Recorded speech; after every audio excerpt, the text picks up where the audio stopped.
Welcome back, ladies and gentlemen, to our English broadcast of the Chinese LPL. If you've been under a rock, OMG just took down Snake in our last match, but Snake managing to bite back against our undefeated champions of the LPL to make them suffer their first defeat. But now, we've got King taking on Starhorn Royal Club, if I manage to get my brain into gear. And this game, more of a middle-of-the-pack option, but Starhorn Royal Club really needs to find their identity.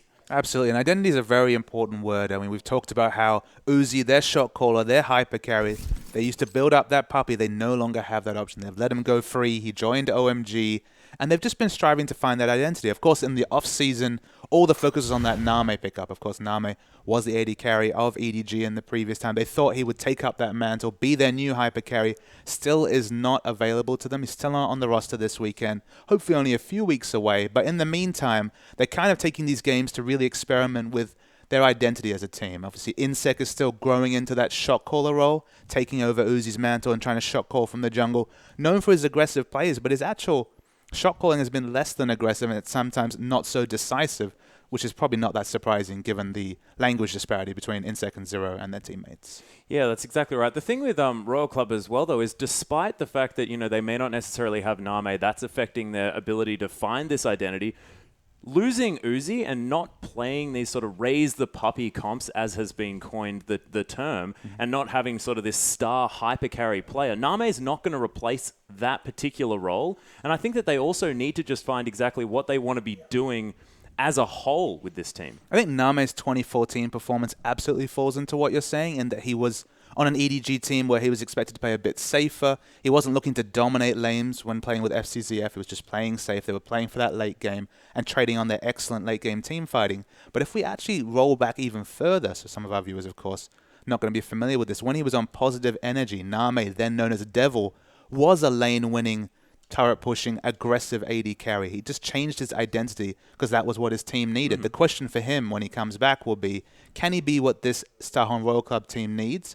And is it actually a hyper carry that Starhorn Royal Club needs? Just because there's actually been quite a lot of statistics and analysis done, and when they started to give a bit more gold to Corn and Cola, obviously still the focus on Uzi in terms of carrying, but when they started to give those solo lanes, who've been settled in those lanes for a while now, a bit more gold, the results actually started to improve. So they're finding that identity. And I think it's going to be a lot about how do Corn and Cola react to this situation where they've got an AD carry who's been more than capable, but just isn't that hyper carry that they're used to playing with. Yeah, we'll see whether they manage to do that. And we have seen Korn's Kassadin. This guy looks ridiculously strong when he picks up that champion, of course. He needs to branch out, needs to have like unbannable opportunities here, but it has been that Corn and Cola have been able to pick up that mantle, and we'll see whether they manage to. But one thing I do want to look at is the fact that HYY, the sub for Starhorn Royal Club in that bottom lane, he's now taking on a really, really solid duo in Wushin and Layam, and these guys really have control over that early game, and despite sort of China's history, Layam's early warding is fantastic. Yeah, Wushin and Layam, and talking about King as a whole, are a very settled team. They've taken a while to kind of step up their play after dominating the LSPL last season, finishing in first place, auto-qualifying for the LPL. It was only last week where they really started to get into gear. Of course, they were the first team to take a game off Snake, and now they're going to face a team here in Starhorn Royal Club who they'll look at. They're in a rebuilding phase. They'll think, all right, there's no reason we shouldn't be able to pick up a 2-0 here. And even though they're in that rebuilding phase, Starhorn Royal Club have had 2-0 wins already, and they can almost look at those as bonus wins once they get their final lineup set. So I guess the question is, I think both teams are really going to be looking for a 2-0 victory here, but it's going to be a really close series, I think. I think so as well, and of course, very even, of course, 4-4 for Starhorn Royal Club and 3-5 here for King, but having arguably a little bit more of a difficult time going through as far as those matchups are concerned. But of course, we are into Champion Select, and we have Na and Siva being taken off the board on the side of King, now Corky as well, and Lysandra Rek'Sai taken off for Starhorn Royal Club, and that Na ban is sticking out like a sore thumb. Kohler has been doing work on that champion. They just don't want to see him with it again. And you know, you'd think my eyes would be drawn to that Na ban just because of how strong Kohler's been on Na, but I'm actually going to focus on this last ban here. Yeah. A ban on Corky. Of course, Corky's had plenty of changes. They've toned down his laning a little bit, but the important factor here, of course, is that this is HYY, someone who is obviously new to competitive play. People aren't really clear on his champion pools. He's looked most impressive on those more mid-game focus carries, the Sivas and Corkys of the world. Whoa. The mid-game focus is out right now, and now Caitlyn ban. This 80 carry pool is so small, and this is fun because this is a reaction to what they're seeing. They're seeing, all right, Sivir and Corki are gone. We can lock in Caitlyn first pick, and he's going to just be forced into a terrible laning matchup new to the competitive scene. The Caitlyn ban kind of opens up all sorts of different 80 carry matchups, and Tristana's the first lock-in. Yeah, but it is very dangerous locking in this Tristana, not necessarily a first pick champion, and there are all sorts of things still left up on the board here. I mean, that classic combination of Jarvan and Rumble could be taken away immediately here by Royal Club if they want to, but we'll see what they decide to do because the Thresh is available and Insect's Lee Sin is going to be not taken, and Jarvan's locked in. Yeah, two very strong pick champions come out here. I love the picking up pick champions against a Tristana just because with a Tristana, you're expecting a lot of lane rotations, a lot of farming off lanes to get to that late game. If you can play super aggressively and on point with your warding, invade, and have so much pick potential, you can stop a Tristana comp before they can scale up. And they're going to only add scaling power if they lock in some of these champions. Oh my goodness. And Assassin, if he does get this Azir, it could be very, very scary. But should we talk about Zero managing to pick up the Thresh here? Of course, one of his massive comfort champions as we have the second two lock-ins for King.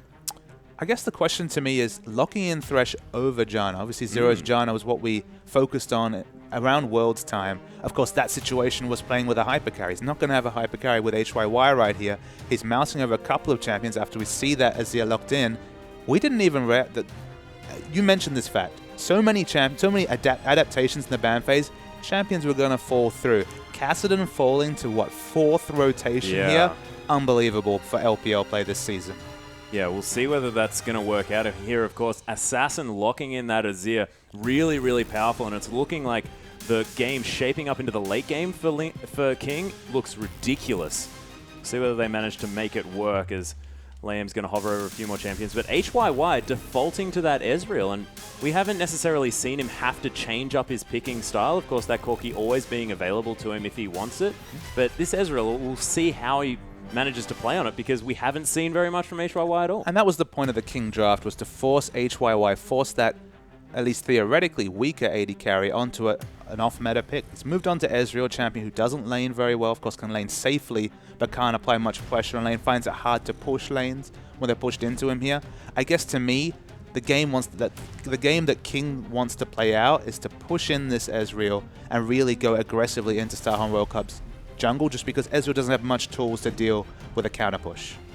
And we'll see how HYY decides to build that Ezreal as well, as we do have a quick hover here of the Xerath, which would allude to a top lane Kassadin being picked up, but of course Zero still having a fair bit of time to decide what they want to lock in, and having this flex pick for last pick as well just makes it very, very scary on the side of King because they have no idea what to expect until that one does get locked in. But their lineup looking very, very strong, and that is going to be Korn, most likely, picking up the Xerath. And we've seen so much of this Xerath versus Azir matchup in the mid lane. Very even, just a bit of different flavor, because we often see Azir's opt into the Zhonya's second so they can go in aggressive. They can use their EQ and ult aggressively to split up a fight. And, Xerath's out the back, clearing waves and doing so much AoE magic damage. The Xerath pick makes a lot of sense because they had very, very poor wave clear before that pick. Obviously, you can't really rely on Ezreal ultimate for wave clear, so now they have Xerath. He can clear waves very happily. But you're right, a lot of power picks on both sides, which is to be expected when you see 3 AD carry bans in a draft. Yeah, that's exactly right. And if everyone was having a look at Insect Summoner spell choices, he had hovered over that Ignite before we cut back to our lovely faces, but has moved back to the Flash, so not going to be playing Smite Ignite Jarvan this time. You're just having a bit of champion set fun, but it is important to mention there is the cleanse picked up on the Azir right here. Look down here. I mean, the one thing that you want to cleanse there, of course, is the Thresh hook. So he's really conscious that there's so much pick potential coming out on the Star and Royal Club team that it's being picked in the early mid-game that will be the big issue for Azir. Yeah, especially if he gets hit by that long-range stun coming through from Xerath. Might just have his face exploded in that particular situation, but we'll see whether he does use that to great effect this game, because there is a lot of lockdown potential, especially from that Thresh if there is the zone. But we are going to get into game, guys. Don't go anywhere.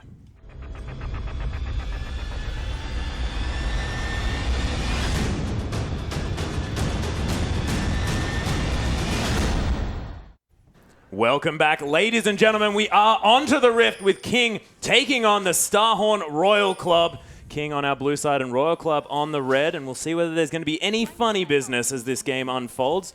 It's not looking like it in this early game. Yeah, we've just seen a series of 2 games where there was a lot of aggressive invades for wards for those lane rotations at level 1. So it'll be interesting if we see the same sort of aggressive warding focus right here, or just a more defensive fanning, which is what we see for the first 45 seconds or so.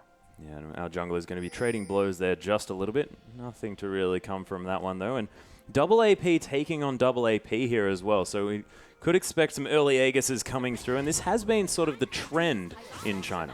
It has been the trend. I mean, I hesitate to call a Maokai a double AP champion. He does, of course, some respectable magic damage. But, I mean, for as much magic damage as a Rod of Ages Maokai can do, we've seen a lot more Righteous Glory Maokais where their damage is almost incidental and they're purely picked for that early game, or sorry, the mid to late game lockdown and the tankiness they can provide. And by the looks of things, we are going to have a standard lane situation coming through. And who does that work out for? Because, of course, putting a Janna in a lane with a Tristana does help her out a little bit, and she is relatively strong 1 through 3. It's one of those situations that Tristana actually has access to more wave clear than Ezreal if he's allowed to freely auto-attack a wave. Obviously, he has that explosive shot passive.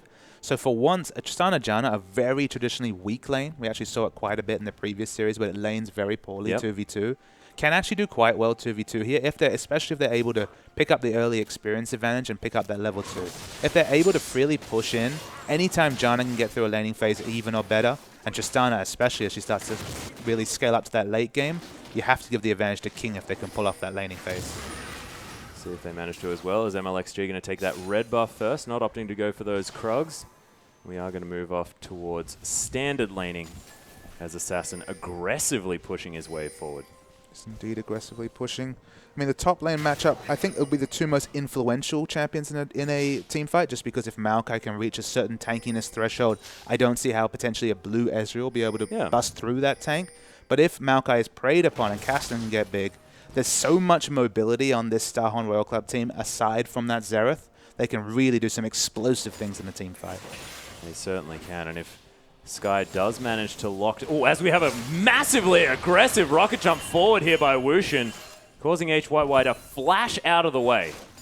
Blowing flash at level 1 there is huge as we see Cola also aggress so hard. What a massive early pressure advantage for King across the map. That wasn't just jungle interference. King are hugely on the front foot now. Yeah, they are flexing their muscles as Insect's coming through for a gank here in the bottom lane. Liam gets flayed back there as well, and they don't even need him. First blood already. Well, the decisiveness of that gank was clear to see as Cola once again takes another load of damage right there. But important to note, massive winners are Starhorn Royal Club and Insect. He manages to translate that early aggression into a first kill. Yeah, very early movements here by Insect as well. He just cleared the bottom side of his jungle and went straight into that bottom lane, and you can see paying off dividends already. At a level 2 gank, you don't expect that too much from the job, and when it comes off, it's very impressive. It certainly is, and really capitalizing on the over-aggression here by King in the bottom side of the map. But, of course, always going to have the Tristana insurance policy, as we like to call it. A very late-game insurance policy, but it'll be interesting to see what flavor of Ezreal we see coming out here. It's been traditionally the pure blue Ezreal that's come out of the Ezreals we have seen so far in the LPL. But people have had mixed success with, you know, the Trinity Force into an Infinity Edge, more aggressive Ezreal builds as well. Yeah, we'll see what one decides to come out. Of course, HYY hasn't been tested on this champion too much. Let's see what he decides to do. Of course, no stranger to Ezreal play is the Chinese scene. One of the personal favorites here. It's really the lack of early pushing that really has caused that pick to fall off. You know, whenever you opt into an Ezreal matchup against the likes of Caitlyn or Corki or the more traditional picks right now, they can just push with reckless abandon, and Ezreal, while he's able to get most of that CS at the turret, especially with the buffs to his passive, he just isn't able to control a wave. And the moment you give up control in any lane or even the jungle of League of Legends, that's when you allow the enemy and the top tier teams we're seeing take advantage and really prey upon you. That's exactly right, as we do have a reset here in the bottom side of the map. Of course, Wushin not struggling too much to stay up in CS, as MLXG has found his way into this top side. They really want to keep Cola down before he gets that Rift Walk. He is playing back a fair bit, and we'll see whether he goes aggressive, as Insect also mirroring this in the mid lane. A lot of jungle pressure down, but only Insect so far has really picked up a decisive gank I mean, so far, all this pressure has really afforded is a 9 CS advantage top. Yeah, there's the twisted advance to come through onto Kohler here as well. The Sonic Wave lands, and Kohler down so low. There are no ignites, no ways to secure this kill. And the Arcane Smash going to go wide as well. So Kohler's surviving, but will have to go back to base. Yeah, and if he's able to stay top, stay within 10 to 15 CS of this Maokai, relieving all that not pressure. going to get knocked up here, and Insect going to take a fair bit of damage. There's a shield to come through from the E, but he's very low on mana. And Korn has no mana whatsoever, so wasn't actually able to help in that skirmish. So credit to Assassin going in aggressively when he knew the enemy mid laner couldn't react. Yeah, fight down in the bottom lane. It's going to be a wide death sentence from Zero. Lamb going to shield himself up and play frontline defense for his little friend. As Sky's going to have a cute little creep following him throughout the map. Yeah, it's been a quiet early game. There's been a lot of ganks, but they haven't really paid off. But could be another one here. Ooh, MLXG slightly missing that Q. Unable to quite get on top of Korn, who's definitely going to have to go back at this stage. So a lot of pressure being put on by King, but not being able to make that count as far as kills are concerned around this map. Death Sentence going to go wide once more, as Wushin trying to get down as much pressure onto HYY as he can. Hasn't translated into a CS lead, but of course that first kill is going to be helping out. For all that aggressive movement, he's down 9 CS is MLXG compared to Insect. He hasn't got a successful gank to his name, and his laners haven't really been able to translate their pressure advantage into a big CS advantage. Of course, 800 gold is the lead for Starhorn Royal Club right here. We see the auto pushing coming down the bottom lane. Even with Janna falling, they've been able to have the wave consistently under Ezreal's turret, but they haven't been able to translate that into the jungle win that they could have afforded. Yeah, we'll see whether they can translate those leads into potential dragons later on in this game. Of course, King wanting to play for that late game stage if they can, but it is dangerous against the likes of this Kassadin. But at this stage, they have a lot of peel potential as well with this Maokai. They have a very strong and solid team comp.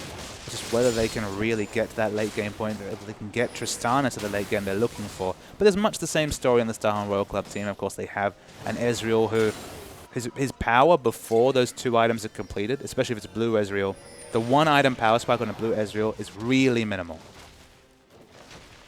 And we'll see what he does decide to buy when he goes back, whether he wants to have a little bit more of that power, whether he decides to go for maybe a Sheen first up, or whether it's that Fade, whether he actually wants to go for this Trinity Force. There's always a lot learned from the first back of an Ezreal. We're sitting on about 2,000 gold here, so all the options are open to him. It's just on HYY here to really work out what flavor of Ezreal helps his team the most. Yeah, and you can imagine that HYY does like to start that Trinity Force, knows exactly the power spike that he is going to be at, of course, with having so much proficiency on that Corki, but decides not to. He's going to pick up the tier and a pickaxe, so straight into that Manamune, we're going to see a blue Ezreal. Going to have so much mobility, this team. Obviously, your Arcane Shift's coming in such a low cooldown. King, they notice the back timing right here. They're able to pick up a very quick dragon and get on that board. Yes, very well executed. Pretty standard moves here by King. Just going to lock that one down as MLXG going to run the heck away. Just safeguards his way out of that death sentence as well. And nicely played here by King.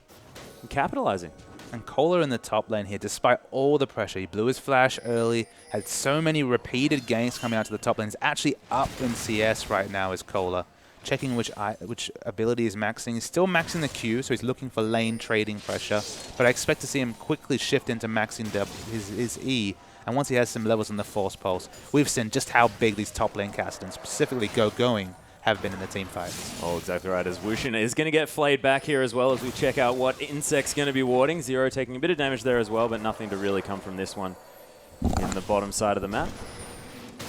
And it's going to be a blue steal coming through here by Starhorn Royal Club as well. They know the jungle pressure that they've afforded themselves, and they're capitalizing beautifully. Insect going to take that one away. That's 1 each now for the mid laner in jungle, and see whether they stay together and try and get some ganks down. But you can see, look at the aggressive warding coming through as Lamb goes down so low there in the bottom lane. It's a nice Howling Gale. He's still alive. There's the Sonic Wave, the resonating strike, and HYY is going to fall. The reset for Wushin now as Zero just runs for his life. And what beautiful bait play by King. It's a game of inches sometimes there, Atlas, and keeping up the exhaust, only blowing the flash was Lamb right there. They pick up the answering kill on HYY. He's not even able to pick up a Manamune when he shops right here. And the power trough for this blue Ezreal will extend in the early game. Yeah, very unfortunate to have to sit on that sort of 0 damage potential tier of the Goddess here. I'm just going to tail between his legs, wander back into this lane, and we'll see whether King can capitalize, because, of course, they have a power trough to deal with as well. This Tristana not going to be doing too much until about that 20-minute mark. And finally, all of MLXG's early pressure translates into a kill. But up top lane, this is where I'm worried about, because Cole is going to be able to freely farm up that Rod of Ages and then show up in a team fight with an item advantage, or at least parity, despite being repeatedly ganked by MLXG. So Cole are performing very well in the top lane. And you can imagine MLXG not going to really be able to make much happen there in the top lane now that Riftwalk has come in. Cole are now level 8, and of course, having that Flash-esque ultimate on a 7-second cooldown is just ridiculous. But Sky doing well, keeping up in CS definitely. And I mean, between the Riftwalk, the Arcane Shift, of course, all of Jarvan's gap-closing potential, it's going to be very hard to layer any sort of AoE CC in a team fight. Yeah, MLXG actually going not in at all, as Wushin's just going to launch himself onto everyone. But nothing much going to come from that one, and MLXG just deciding not to really do anything. We've seen a series of Crystals testing the limits of Rocket Jump on Tristana. Most so definitely. A bit more of that flavor right there. MLXG just didn't see a gank angle right there, so backed away. Zero going to get some more wards down. You can see Starhorn Royal Club definitely not letting up on that front. It's been very impressive. Their ability to get pinks and vision wards, sight wards out on this map.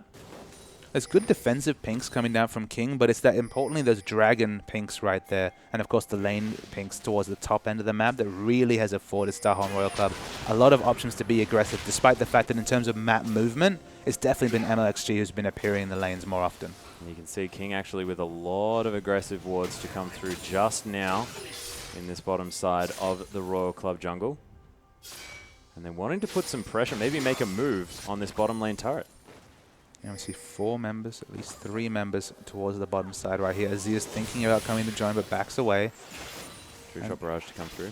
Yeah, nice AoE move right there. But I mean, King, they're not being decisive right here. They're kind of deciding between 2 or 3 options. And you can see Insect has really smelt what's going on right here. Teleports are both available. We could see a huge engagement in the bottom lane. We could, and more importantly, Cole has picked up that Rod of Ages as well. That's going to start stacking from about 12 minutes, so that is a huge timing and a fantastic move from the top laner of Royal Club. It's going to have that stacked by 20 minutes. King are doubling down on the late game here. They've got Tristana, who we've noted in the previous series, wants to scale up to the late game here. It's going to be a Rod of Ages Maokai as well. Their late game teamfight could be crazy, but I think the teleports are coming in. They could be flanked. There's a Death Sentence on the lane there as well. Wushin just going to launch himself straight in on this one. Cole is down here, and there's the Rite of the Arcane. So much AoE damage as Wushin just gets eliminated in the Cataclysm. Cole now trying to make his presence known. Sky gets stunned. He's going to go down as well. Death Sentence beautifully played by Royal Club. And the Death Sentence at the end was the exclamation point on a massive team fight win there for Starhorn Royal Club.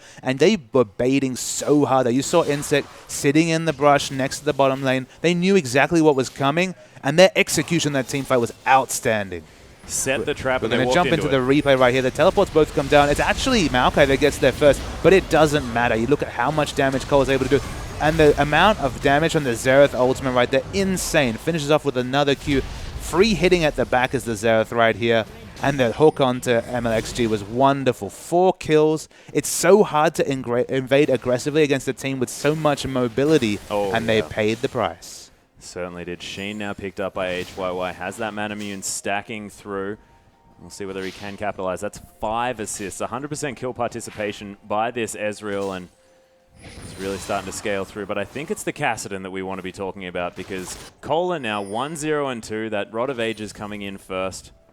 Looking scary for King. Absolutely. And you mentioned the finishing timing on that, 2 minutes ago? Yeah. It looked like it was going to be a quick Rod of Ages for Maokai as well, but he's been forced into buying the Magic Resist just because he, after he died, did not have the gold to complete that item. So it's going to be a much later Rod of Ages transformation. You have to think not going to be fully stacked till at least maybe 28 minutes into the game. 18 minutes finishing the item, 28 minutes finishing it stacking. The power trough compared to this mid-game Kassadin is going to be crazy. It's going to be very, very scary to deal with, and I think that we're looking to Assassin here to really control this late game with Wushin, allow that that wall to come through and really help peel for this Tristana, and allow that massive amount of damage as Royal Club just easily take their first dragon of the game. Even on dragons now, and King not going to have that one to put in their wheelhouse. One apiece right there. We see up the top Sky's going to keep pushing in this top lane here. Maokai will eventually be very relevant just because it's not going to be an Ezreal being able to push through this Maokai when he finishes his tanky items right here. But he's probably 3,000 to 4,000 gold from being really a team fight dominating presence. And that's looking far away at 15 minutes into the game. Very much is, as Insect continues to get very deep vision here on the bottom side of the map. Going to be leaving the top side, of course, that blue buff area, not going to be seen to by Royal Club, but Insect's waiting in the wings. He might be trying to make something happen here as he flag and drags away. And oh, there's a flash coming through from Wushin. Nice stun to come through from Korn. So much damage right to the arcane down. There's that combination again, but Insect's in a whole host of trouble as Wushin is going to be able to pick up that kill. 2-1 and 0 now on this Tristana. He picks up a kill. Importantly, he picks up red buff, so you're actually going to deny HYY from lane farm right here. You do not want to enter lane. HYY actually backs very aggressively. He's taking damage in this bot lane. Yeah, forced to use that flash to get out of trouble here as well, so not going to have that summoner spell, of course. Not too much of a big deal here for Blue Ezreal, who's going to have that arcane shift up almost at all times. And Wushin did actually pop the heal there just to have a bit more chase potential. So it is a summoner trade, but obviously not one you want to take as an AD carry. Certainly isn't, of course, that flash being on a much higher cooldown. Kohler now just going to be clearing out this wave, putting some more pressure here on the top side of the map. 2,000 gold now the lead for Starhorn Royal Club. They've had a good early game. But, of course, the late game coming through from King is going to be very scary. It's True Shot Barrage to come down here as well, just to try and clear out these creeps. Tabbing over, I know it's going to be about a 4-minute hole for Sky in terms of Rod of Ages powering up right here. 4 minutes will be the difference between Kohler finishing up that Rod of Ages transformation and Sky still stacking up. So that's 4 minutes of power that Kasten will be able to show in the top lane. See whether they do manage to capitalize on this one. Of course, Royal Club, no strangers to capitalizing on power spikes, as Insect actually going to miss his Dragon Strike, and that's going to cause this tower to fall down, as MLXG was waiting in the wings to try and help that one out. And Assassin with a decent CS advantage here in the mid lane, and he's just been completely free.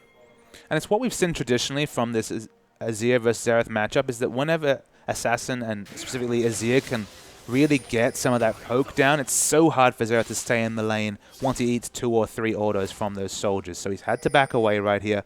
The very early turret, but he's kind of pigeonholed himself into going for a death cap with this early blasting one pickup as Assassin. So we're not going to see the likes of Pawn and Rookie who love to dive in on that Azir and really influence a team fight in melee or near melee range. It's going to have to be more range damage coming out from Azir. Actually, no, he actually completes the Abyssal Scepter. We have not seen this from Azir so far in the LPL. Yeah, very interesting item pickup. Of course, does need to get fairly far forward, so he's going to be able to capitalize on that one relatively effectively, but there are some aggressive pings going down onto Sky here, who's just trying to be a tree in this jungle, but he's being spotted out by wards left, right, and center. He may need to execute himself.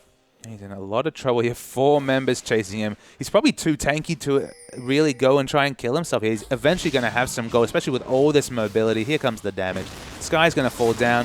Credit to King, though, the grouping in the mid and trying to get some damage on an objective. Yeah, trying to capitalize on this one. Assassin setting up a little mini ARAM situation in the mid side as Sky still hasn't gone down. Kohler is going to finally pick up that kill credit as 3 members are going to be too much for the tree to deal with. King trying to utilize the fact that there were so many members up there, but right as the arcane comes through, MLXG just with the smite can be able to take that one down. Korn gets some aggression out with that ultimate. And I'll speculate that they could have left that kill on the Maokai to anyone involved in that trade. Obviously, it wasn't going to be the support, but they had the decision of, should we give the kill to Kassadin, or what about this blue Ezreal who's close to hitting his next power spike? And they elected for the Kassadin here. So I think that's more a sign of really expecting Cole to step up.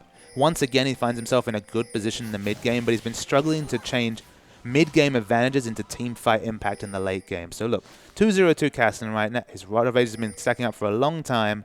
He's in a position to carry, and whether he can take that next step and really step up as one of the top laners in the LPL will be on display. We shall see as the teleport coming in very aggressively here by Sky.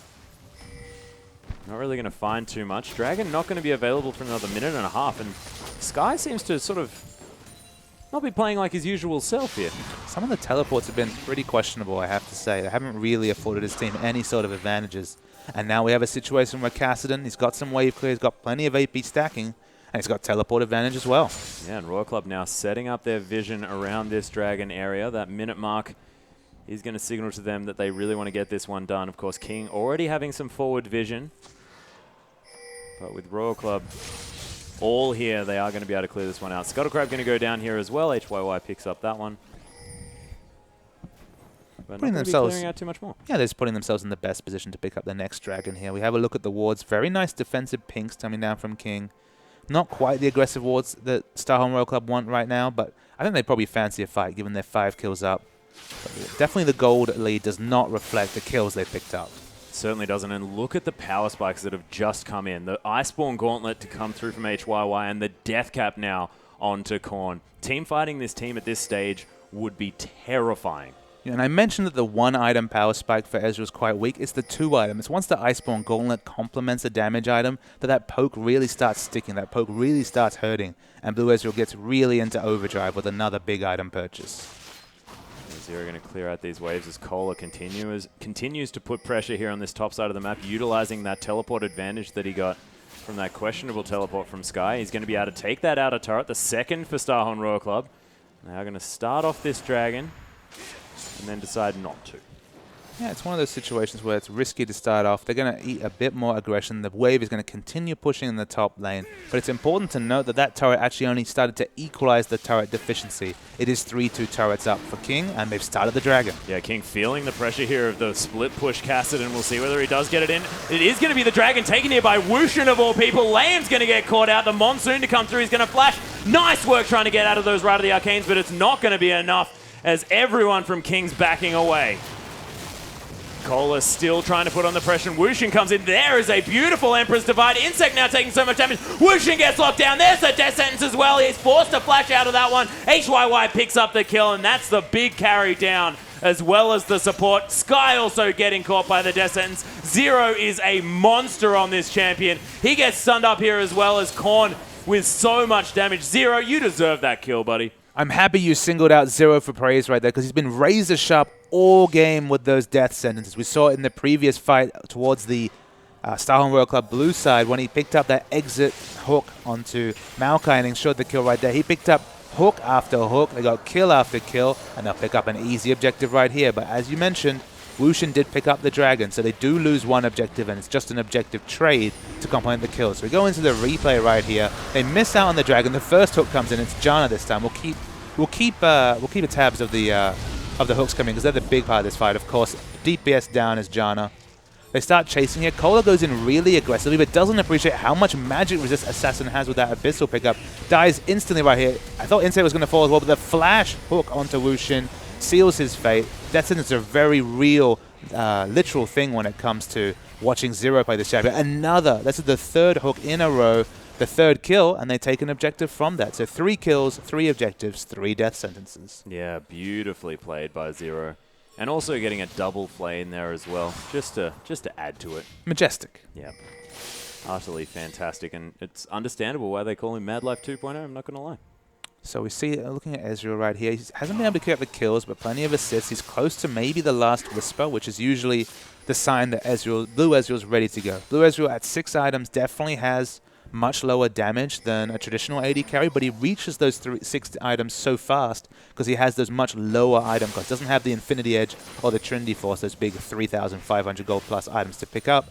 Just picks up those really cheaper, cost-effective items that work together and cause it to be such a nuisance when they're added up. Yeah, and the big thing to mention is the fact that he's got so much cooldown reduction now as well. With 25% from his items alone, he's really going to be able to throw out these Mystic shots and charge up that Arcane Shift so he can be so slippery in these fights. And the problem for Starholm Royal Club is that because he does so much magic damage on that Ezreal, we see a lot of damage coming in. Yeah, there's Insect actually coming in with the Cataclysm there as well. Gets Monsoon down and then immediately obliterated. They're going to trade junglers here in this fight. But Sky now trying to play frontline. Liam's going to fall down. That's a double kill now for this Ezreal. Cola coming through, gets Twisted advanced upon. Assassin still alive, able to do a lot of damage in that backline. We'll see whether he can make it work out. Look at those. The Death Sentence to come through. Immediately cleansed now from Assassin, who's trying to get the work done but just can't find his way in with the damage. A cleanse pays dividends, but they will lose his structure here. Starting to pile up the objectives of Starholm Royal Club. That's the 4th outer turret right here. The gold lead does exist. It was so nominal before. It's 6,000 now. And even though there's such an emphasis on magic damage between the two, the double AP and of course Ezreal doing largely magic damage at this point, there's no answer from this King comp. The Tristana at the back is in full power trough situation, despite having the Infinity Edge and the completed Static Shiv, really struggling to output damage and to threaten these off tanks that are jumping into her face. Still managing to get a little bit of a CS advantage, though. So 30 in the lead here as the last Whisper is going to come through for HYY. But you're exactly right. The power trop is incredibly real. And we are going to have that Muramana transform coming through very soon from HYY. And he's going to hit a gigantic spike at that point. Absolutely. I mean, it's not to say that Tristana's not going to be doing damage. She's about 1 damage item short of really being able to impact these team fights right here. But her front line is falling too far. Both MLXG and Liam were caught out that fight.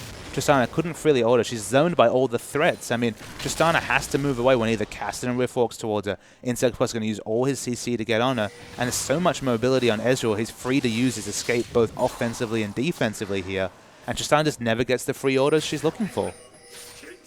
But King, of course, known for their ability to team fight here in this later stage of the game, and we'll see whether they can allow Wushin to get the work done that he really needs to. Yeah, the Muramana is finally completed, so completed at 26 minutes here. Insec, unfortunately, putting his standard down on top of the Lantern. But, I mean, it feels almost like King have really stolen these first 2 dragons here. It doesn't feel like they were really in the ascendancy to be able to get an objective lead. But credit to him. I mean, this game will be so much different if Starhorn Royal Club was sitting on 3 to 4 dragons right now. We do have a decent item spike coming through from Assassin. Has completed that Zhonya's Hourglass now. 1-0-1 now on this Azir. And Assassin's Azir is nothing to scoff at. But it is getting very scary with this 6,000 gold lead. And now translating into objectives now that they have that map advantage with the extra turret that they've taken. I mean, Maokai is almost fully charged in that Rod of Ages, and actually he does do relevant AP damage here just because with the Abyssal Scepter, that extra 20 Magic Pen for the whole team, that does mean there's going to be respectable damage coming out of the Maokai. It's more of a burst situation rather than any sort of extended teamfight damage, but that's what the Abyssal serves you here, is that Tristana's Static Shiv and, of course, her Explosive Shot and Ultimate are doing a little bit more damage. But it's mainly Maokai is the beneficiary of this Abyssal Scepter pickup. Speaking of Maokai, has decided to go with the Spirit Visage as his next item. The vision yet again going to get cleared out as this Dragon decides to make his appearance back in the pit. Royal Club now with a lot of power and a lot of control around this area, but you could imagine that King don't want to give this one up lightly. MLXG coming in. There's the first death sentence we've seen miss in a while as the stun lands onto Liam. The box coming through. Zero tries to make something happen. Nice playback on Liam. He's so squishy. True Shot Barrage going to miss. Right of the Arcane going to land one of those shots. 2 of those shots now as Assassin takes one to the face, but Zero now. The flash play, there's the Ignite to come through onto MLXG as well. Twisted advance, they're trying to turn this one around as Sky goes very deep. Wow, that Emperor's Divide just throwing Insec out as Kohler gets exhausted in the backline. King so incredibly low, this poke is too hard for them to deal with, and Sky sacrifices himself for his team. Such a long, extended team fight. Probably the highlight of it was the excellent Emperor's Divide, as you call, but it wasn't enough to stop Sky despite being super tanky falling. And the structures, they fall very fast. They really, really do. This Sheen now an Iceborne Gauntlet doing work for HYY. And they're looking at a potential Baron here at Starhorn Royal Club. And that will be perhaps too deep when it comes to really committing to Injector right here. The blue buff, very easy to steal, though, despite the fact that there are eyes available from that pink ward from King. They'll take the exit blue buff as a bonus. And in terms of gold, 1,800 gold on Xerath right here. He could go straight for a Void Staff and ensure that his damage will be teamfight relevant the rest of the game. And that's his pickup. Yeah, beautiful. The trifecta, the trinity of mid lane items has been changed a little bit from that Athene's Unholy Grail, which used to be the more general pickup, as we're going to have another Sun Turret to come through from Assassin. Just trying to make it a little bit more difficult for Royal Club to push through, but right now with so much control. You can definitely see Korn's mindset right here, picking up an Elixir on top. He hasn't popped it yet, but he's ready for the next team fight to secure them Baron and really let them go into the ascendancy in this game. And that's basically how Starhorn Royal Club are playing. They're playing with their tails up. They can feel the gold advantage they've got. They've equalized the dragons, and it's really only Baron that is their next kind of win condition point before they'll be able to push down, translate on all the poke that HYY is putting out in this mid-game and take this game. Yeah, Royal Club going to take another Sun Turret, of course. I did say that they were ahead in turrets before, but they've just taken a lot of Sun Turrets, ladies and gentlemen. They are ahead 1 in a turret now. up on King, who have only managed to take out the outer ring. Wushin has headed back, is going to complete that Bloodthirster now. Doesn't quite have the Berserker's Greaves yet, but that is a 3-item Tristana, really starting to scale up, starting to get some relevant damage. And of course, without much armor being built yet on the side of Royal Club, I do like the Bloodthirster pickup. And that's definitely Tristana getting over a mid-game hump and being very teamfight ready, but she's going to rely on smart engages by MLXG and Sky on Lee Sin and Maokai, respectively, to facilitate her free ordering, because there's so much mobility. We keep coming back to this. The mobility on Starhorn Royal Club is insane. And if Tristana can't free auto as being zoned from fights or forced to focus inefficient targets, it might be one of those situations where one team ends with 4 kills and the other team has flashing health bars all over the place. Yeah, that's right. And it seems like King have decided that there's no one that they have to deal with Cola's split push, and he is just allowed to do that over and over as Insec is going to get kicked back into the team. He's going to Cataclysm his way out of it. Flag and drags as well. Beautifully played. MLXG, right of the Arcane, is going to be okay here as Cola's going to come in, and no, he's not okay. The Zonya's Hourglass to go through as well. Cola's going to be fine. Zero's to come through here as well as a nice Howling Gale does try and lock them up, but look at Assassin taking so much damage, and Royal Club just have every ounce of control in this game, and King just look like they have no idea what to do. It was actually the Insect engaged by MLXG on the man himself, on Insect, but they just did not have the damage to be able to DPS down Insect after that move, and they end up eating a casualty for it, and that's kind of King's problem right here. They don't have quite the single target damage to capitalize on some of the innovative play coming out of MLXG and Sky. And it looks like HYY about to finish off that Blade of the Ruin King here as well. Just wants to be even more slippery if he wasn't slippery enough to begin with. Has fallen down quite a bit as far as the CS is concerned, but that's not going to matter because his team just has so much more global gold and so much more control in this map. And being an Ezreal as well, I mean, that's not his job. He doesn't necessarily need that many items after this point to be relevant because he's just going to kite everyone for days. And he's not being relied on as a sole damage threat here whatsoever. We've got both Kassadin and Xerath really massive in terms of damage. And so he's just able to sit at the back, be more of a control AD carry, put out that CC with the Iceborne Gauntlet continually in a fight, and just be safe and do his part. And that's kind of what Starhorn Royal Club wanted to move towards, is Korn and Cola and more of those carry roles. This is one of those times they're actually stepping up right here, and I have to question why we don't see any semblance of an Aegis coming out from King right now, just because so much magic damage coming out from this side. Some magic resist pickups, but no Aegis to facilitate Wushin, for example, taking a few more shots from those mobile assassins. Yeah, and of course the shield doing a lot of work in these fights as well. It seems to be the inner turret in the top side of the map that is under fire at this stage. Starhorn Royal Club really starting to put the pressure down. And King just trying to play back, trying to not soak too much poke from this Xerath and Ezreal combination. Yeah, every single bit of poke on Wushin is really starting to zone him away from the turret. I believe 2 Qs effectively requires him to back right here. So no blue buff on Korn is actually quite important right here. He doesn't have quite the mana sustain to complete this siege forever. Yeah, Cola going in very aggressively, takes the land, and MLXG just so far deep. Sky's trying to make something work.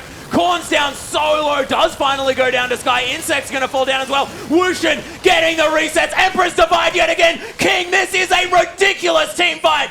Oh, Wushin failing the flash, unfortunately, and Cola is going to have that Rift Walk available yet again, but that is a 4 for 2, and this could mean Baron. 4 for 2 is the exchange, but the flash Emperor's Divide from Assassin was ridiculous, completely splitting up the focus right there, and Sky was the hero of that fight. Also, using that Twisted Advance straight onto Korn, they deleted him at the start of the fight, and they should pick up Baron here, although Cola, he's going to go for it.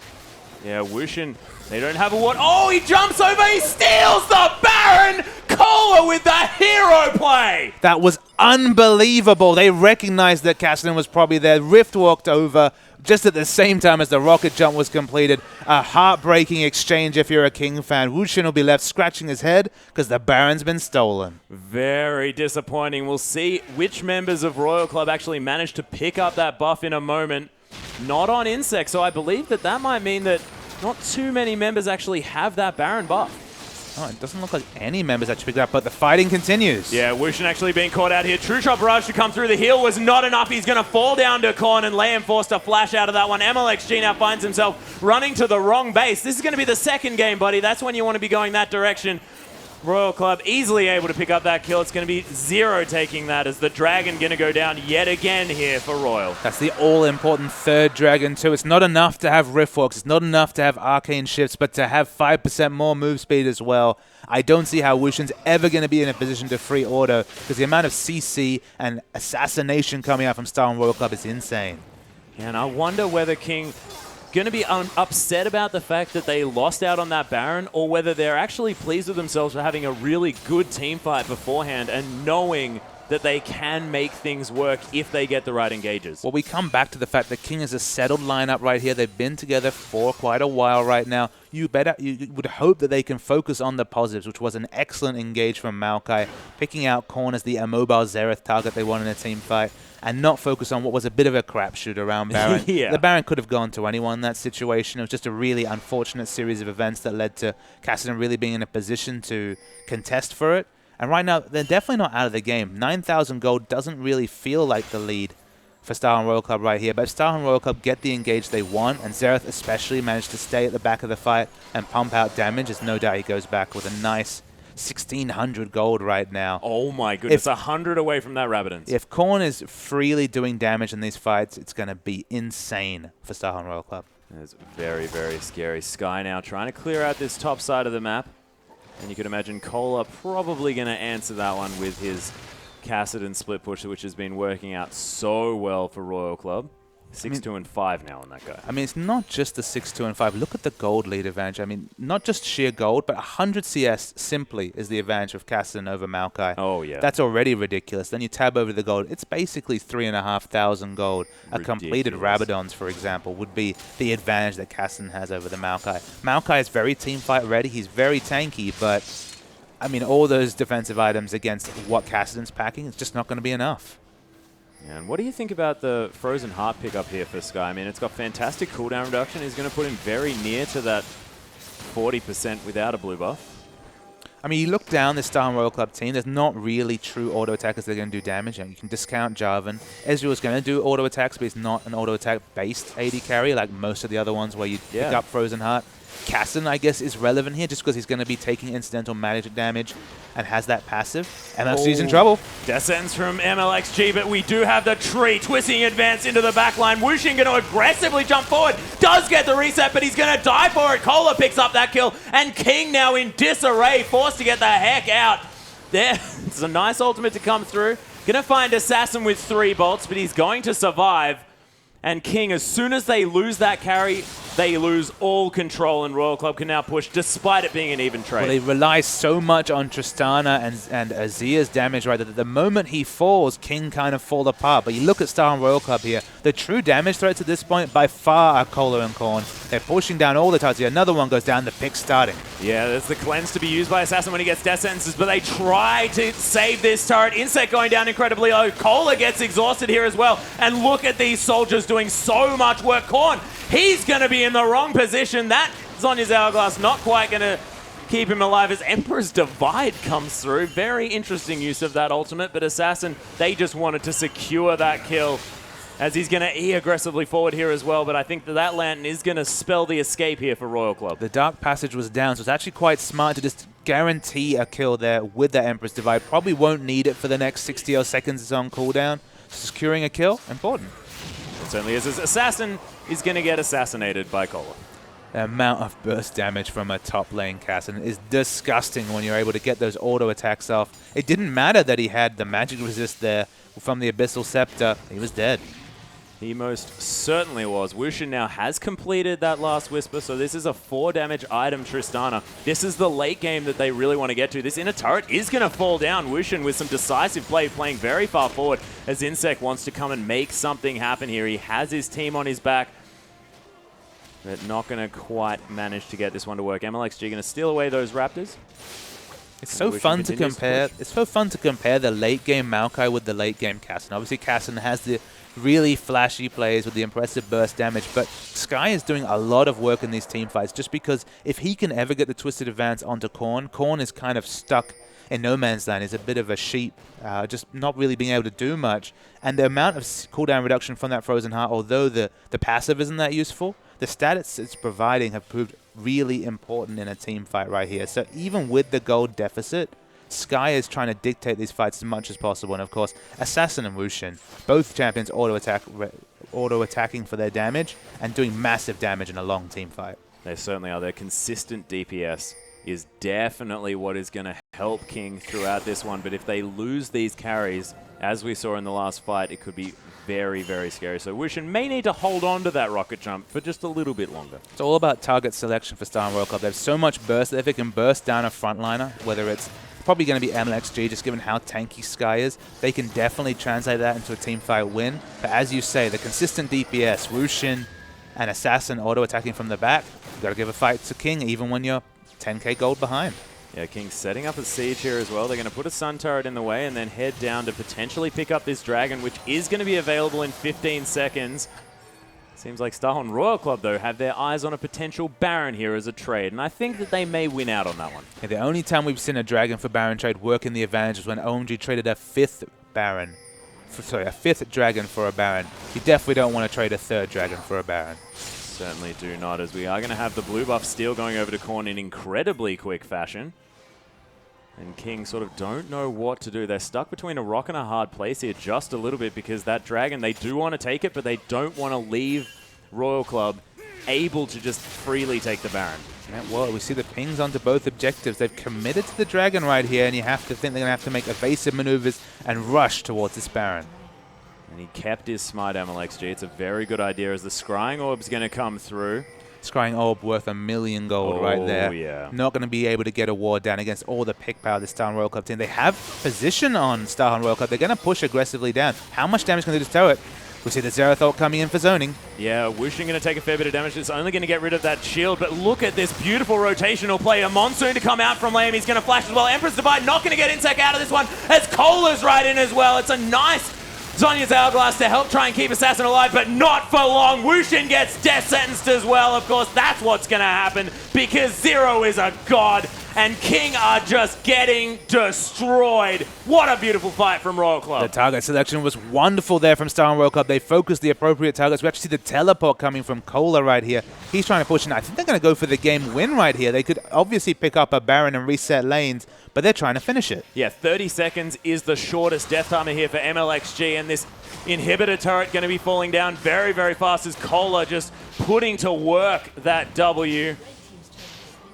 And we'll see whether they can crack the base. 18 seconds now on the clock, and it looks to me like with the damage all pouring in, these Nexus turrets going to fall down, and Royal Club with some beautiful play towards the late game, just showing us that we were wrong when we said that the late game was in the hands of King because Royal Club were just too far ahead. Absolutely, and it was definitely that top lane carry. That Cola went massive this game. Oh, yeah. We saw Cola in a similar position to carry on Aurelia in a previous series and couldn't translate a 5-1 Aurelia into really impactful teamfight play. It was totally different on Cassidy. That's why we've seen so many Cassidy bans coming out in the LPL this season, just because that champion is so hard to peel off. You have Janna, who's the queen of disengage, so good at peeling off threats, but when you got Riftwalk on a low cooldown, it's impossible for her to peel that champion off. And we're going to go to a replay here just to see a bit more of the flavor of this game. It was the dragon fight right here. So they managed to DPS out the dragon right here. They get it for free. The teleport comes in late, and I thought Maokai would have the zoning advantage right here and really give King a chance to get away, but Star and Royal Club, they're not going to let it down right here. You see Zero, he's looking good. The flash flay is very nice coming out right there. They're not able to DPS down anyone, but Sky is so tanky in the front, but look at this insect invade into the Emperor's Divide division, but all the kind of chaos in this fight, it kind of leaves Cola to pick his choices right here. They take down Sky, who kind of has to just give up his life right there, and they pushed through. So it wasn't quite the decisive fight maybe from that game, but it gave you a flavor of these long, extended team fights. Very tanky members on King. When Sky was able to get on top of carries as that tanky Maokai and really be impactful, I thought they might be able to get back into the game. But unfortunately, if you're Wushin right there, you're trying to aggressively position to do auto attacks, and then you get a Cassidy flying in your face. Yeah, and it's just not working out. But as far as the identity discovery coming through from Royal Club, their solo lane's definitely showing some skill. But